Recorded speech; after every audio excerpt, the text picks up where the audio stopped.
Коста хора, пак съм аз. И днес реших да поговорим, тъй като доста ютубъри правят такива клипове, разказват истории и глупости. И чух, защо па и аз да не почна, така и така съм тръгнала с него, защо да не почна и аз. И така, наскоро се случиха някакви неща, по-скоро доста. Мен, Farflex и още на момче, да го наречем, те ще бъдат всички с анонимни имена, с различни, не по-скоро, не анонимни. А истинските имена ще им останат анонимни, в анонимност. Така. Това мисля вчера или онзи ден, или не помня. Чакай. Вчера или онзи ден. Вчера, да. Така. Farflex. Той в принцип седи с още едно момче, да го наречем Гошо. И така. И седи с Гошо, почти всички часове в училище. И нали, приятно, говорят си там приказки, ау, слушат си. Там часове в смисъл там учителя какво преподава. Ей там вече Лили. И оттам вече Лили почна да му крещи, защо е говорил, защо такова. Да, признавам си, той Farflex е говорил, но не чак па до такава степен. Говорил е, когато му направил забележки, той спря. Той нали беше там един-два чина зад мен. И така. И след това Драганка подкрепи Лили. И така. След това стана голям скандал. Аз и Пешо почнахме да защитаваме Farflex, ама неуспешно. Почти всички момчета се включихме, нали, да защитим Farflex, че не е говорил глупости. Ама не. След това, час по български, беше последен час, мисля. Не помня много добре програмата. Беше последен час. И той пак, Farflex, говори с момчето, което седи, забравих ли, беше Иванко не беше какъв. Да продължи да говори. Говореше си там. Нали, направиха му един път забележка, спря. Втори път му направиха забележка. Окей. В смисъл момчето прие си го това. Извини се на учителя, каза извинете госпожо. И там вече Лили пак като се загна. Той е това, той пак говори. Госпожо, кажете му, само говори. И там вече Драганка и тя, и Поли, и Маги. И като цяло всички почнаха срещу Farflex. Той това, той онова. И като цяло горе-долу това е историята. Да. Госпожата нали, направи трети път забележка на Пламен. На Farflex, извинете. И след това учителката по човек и природа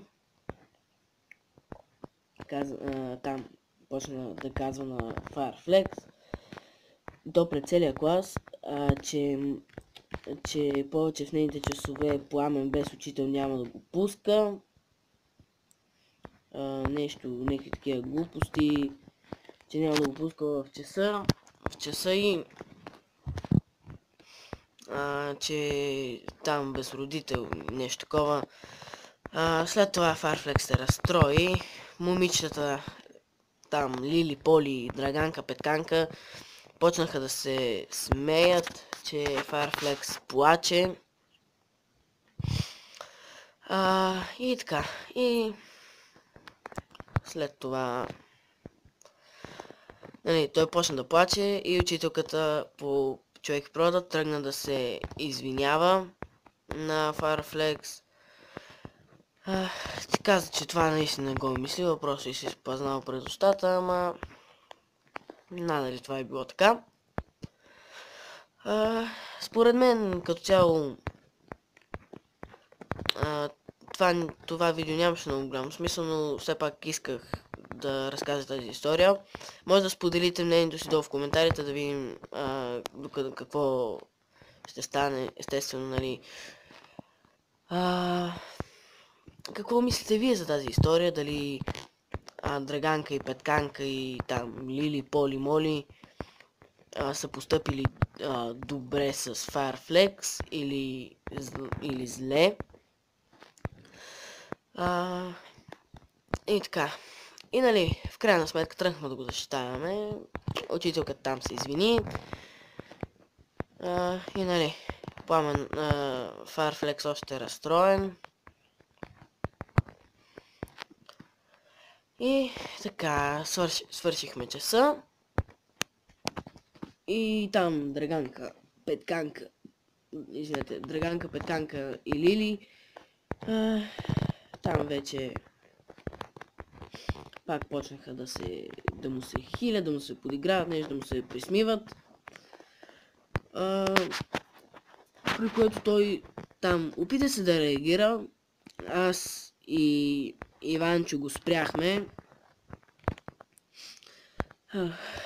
Той каза, че ще се мести в друго училище, което технически е така. В смисъл, Farflex ми е приятел, не мога да кажа нещо лошо за него.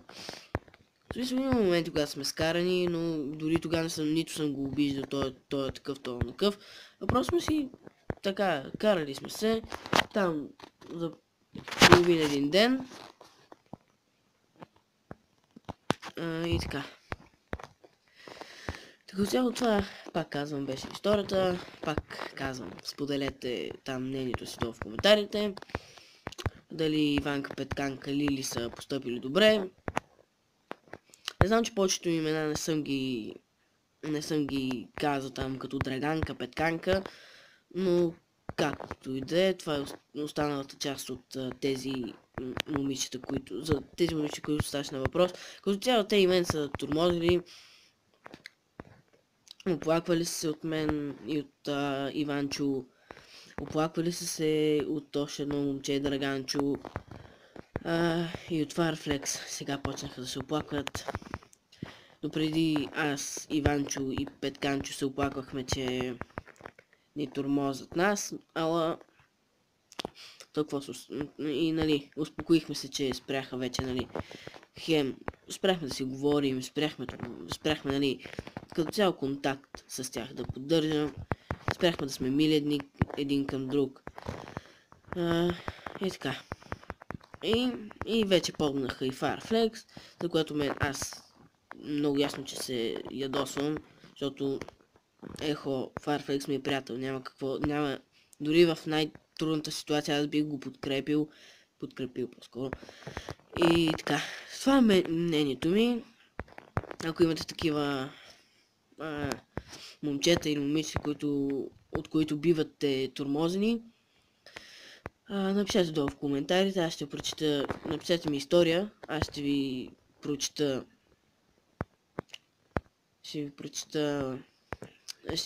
всички истории, ще ги коментирам, които са яки. Давайте ми нови теми, игри, глупости, които да играеме, идеи, предизвикателства ми давайте, ще снимам с Farflex, може би с 10 Pro, ако нали естествено сте съгласна. И така, това беше от целия клип, надявам се да ви харесва, ако сега дайте едно палче нагоре, с нетърпение очаквам да прочита вашите истории, какви са, дали имате такива момичета или момчета. Така, какво е, родители, учители, Абе, като цяло, всякакви истории бих се радвал да прочета. Така. Охо, тук ли стана 10 минути? Добре, айде. Това ще бъде от мен и до скоро.